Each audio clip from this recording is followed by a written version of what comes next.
This is the Patreon behind the scenes explainer, whatever, I haven't come up with a title yet for a video about our place, the This Exists episode. It was good. This was one of my favorite episodes in a long time. And I always love getting ideas from people that are not me. I have a huge list of stuff that I always kind of look through and add to constantly when I'm surfing the internet. And I get a lot of suggestions from people in the comments on videos, on Twitter. More rare is when my wife is the one who tells me that I absolutely need to do a video about something. But I mentioned this in the video, and it's absolutely what happened is I was away, I was in Ottawa, and had not really looked at the internet outside of seeing, people screaming at me about how they wanted me to tell Shawn Mendes that they existed. And so my wife was texting me being like, you seriously need to make an episode about this. It's like the most interesting thing that's ever happened on Reddit. I don't know if those were her exact words, but basically she was obsessed with this thing and told me all about it. And no exaggeration, I couldn't get any Wi-Fi to load. I didn't understand it. And so finally, when I sort of got these GIFs to load, I was like, this is incredible. It's so mesmerizing visually. And so I kind of dug in on it, but then I was really worried because I didn't think I'd be able to get the video out that week. And you may have just watched the update video where I explained that I only want to do videos now when I can really get into them. And so there was this tension between knowing that if I got a video up the week that it had happened, the week of our place, that it would potentially be like a really big video, and I'd go super viral. But the other side of that was that I don't want to just be making videos to be cool and popular and viral and on Reddit. So what happened was the video took another week, and I was like, this might not be as good, but hopefully it can be more in-depth, and if I get half as many views on it, it'll be worth it because it'll actually be a video ultimately that's worth everyone's time. The great news is it actually did pretty well view-wise, and also I was able to give myself time and sort of really kind of dig into it and sort of analyze, I think, sort of what the real appeal of it was, at least to me, and I think to a lot of other people that have subsequently written about it. The bad news is that it went up basically an hour before the huge Reddit article that detailed sort of the coding side of it. And so I was like, oh, it's happened. This video is actually doing pretty well. And I saw it sort of on Reddit doing okay, and I was like, this is tight. And then immediately the official Reddit blog came out, and that sort of blew it out of the water. And then there was a few other big explainers that all went up sort of right around the same time. Presumably other people taking a similar approach and taking their time, or people who straight up were jacking my shit. They can fuck off. One of the first things that I struggled with this video was the title. Again, because I'm not as concerned about trying to come up with super viral titles, I will defend any This Exists title and say that I don't think that it's clickbait. However, there is a thing where you want a video title that someone wants to click on. That's real. That's not clickbait. And as long as you have a good video that backs up that title, it's totally fine. But I'm more interested now in coming up with titles that sort of amuse myself and maybe cause some interest amongst the kind of people that I think subscribe to the channel who are like me. So the big debate with the title of this video was whether or not to call it If I Had a Million Pixels, which is a Barenaked Ladies reference to the hot jam, If I Had $1 Million, or A Million Little Pixels, which is a joke about the James Frey book.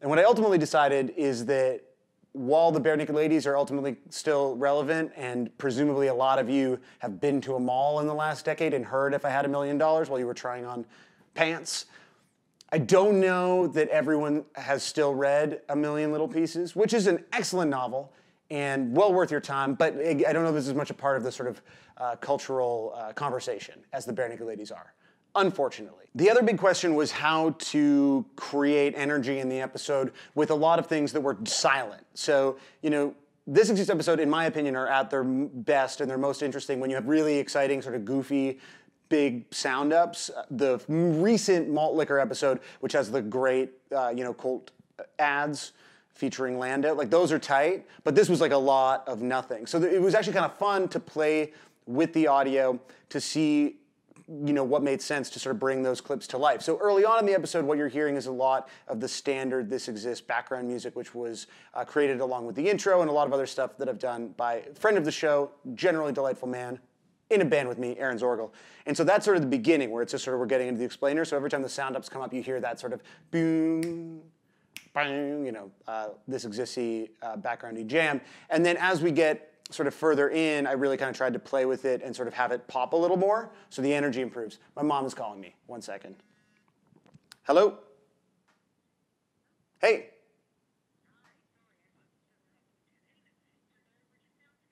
Okay, great. I'll meet you guys over at the restaurant. I'll be there in like a minute. Okay, bye. I'm gonna finish this when I come back. Gotta go meet my mom and my dad. Peace. Our place update 2. Just had some great pulled pork tacos at the Old York in Toronto with my mom and dad. It's great.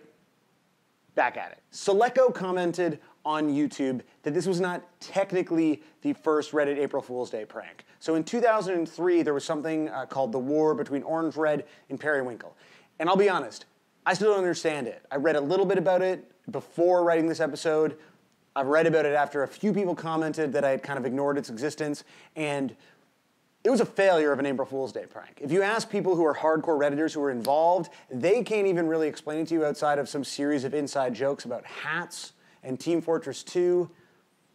It seems like every user on Reddit was essentially arbitrarily separated into one of two teams, Orange Red and Periwinkle. And then there were subreddits designed to encourage community building around those teams. And then you could sort of upvote or downvote, other users based on whether or not they were on your team. So it sort of ran wild for 24 hours on April Fool's Day in 2013. And clearly is the beginning of Reddit's admins understanding the possibility of the platform in terms of engineering a social experiment, but not really succeeding in that it's impossible to find accurate or worthwhile information about this experiment, what it said about Reddit's user base, how it even worked, whether it was successful, what the hat thing is. I can't explain it to you now because I still don't understand it, and Lord knows I tried. So in that sense, I think the button remains Reddit's first true April Fool's Day joke social experiment that succeeded in its aims, and that sort of garnered interest and said something worthwhile outside of the sort of extremely closed walls of hardcore Redditors. True Trash is one of many people who commented on the Pepe mention in the video. They claim, of course, not all Pepes, in that I essentially compared swastikas to Pepe, which I want to make clear is not what I was saying. And if I could go back, this is something that I would rewrite about the episode. I don't think that Pepe is a white power symbol. I think that that's an insane stretch. However, in the context of this episode, what I am saying is that you kind of expect to see more, potentially troubling stuff in a big, massive art experiment. I also say Charmander with a dong. So I'm not implying that Charmander with a dong is anything like a swastika. Charmander with a dong, not a white power symbol. Pepe, not a white power symbol. However, Charmander with a dong is, you're kind of messing with a creature from a video game and giving it a big dong. It's like a little, it's funny. There's a joke. Pepe for some people, and for, a lot of the comments that I get from, aggro alt-writers, is a symbol that has been adopted by a lot of people in a particular community. I can't say whether or not those people in this context were doing that thing, but you are being, if I may, a little willfully ignorant to imply that, like you've never heard that Pepe could possibly be like a thing that is bad. So that's all I'm saying, right? Charmander with a dong, Pepe, do not equal swastikas, but you're like, oh, could that be? That's what I'm trying to say there. There's no swastikas, but there's Charmander with a dong, there's a Pepe, what are we saying here? Not all Pepes, that's fine, I agree with you. But like, a lot of Pepes. Let's be real. So I just remembered that before my mom called, I was starting to talk about music in this episode, and I have no idea whether I finished that thought. I don't think that I did. So I was describing at the time the fact that there was an ebb and flow a little bit sort of to the beginning, and then later on you wanted to have things spike a little bit more, and that was super fun picking which songs would go underneath that. So one of my favorites is, as I'm discussing the Black Void, and there's that great gif of just like the sort of intense blackification of the center of the map. And the music there is this orchestral version of Painted Black by the Rolling Stones that's actually stolen from Westworld, one of the big sort of gunfight scenes in that show, which rips. So I thought that was pretty fun, and it's also great because it's a little like, you can't necessarily recognize it the first time, so there's a bunch of comments that are like, is that Painted Black? That's pretty tight. So yeah, that one rules, obviously. Another music choice that I'm very proud of is in the discussion of the Blue Corner.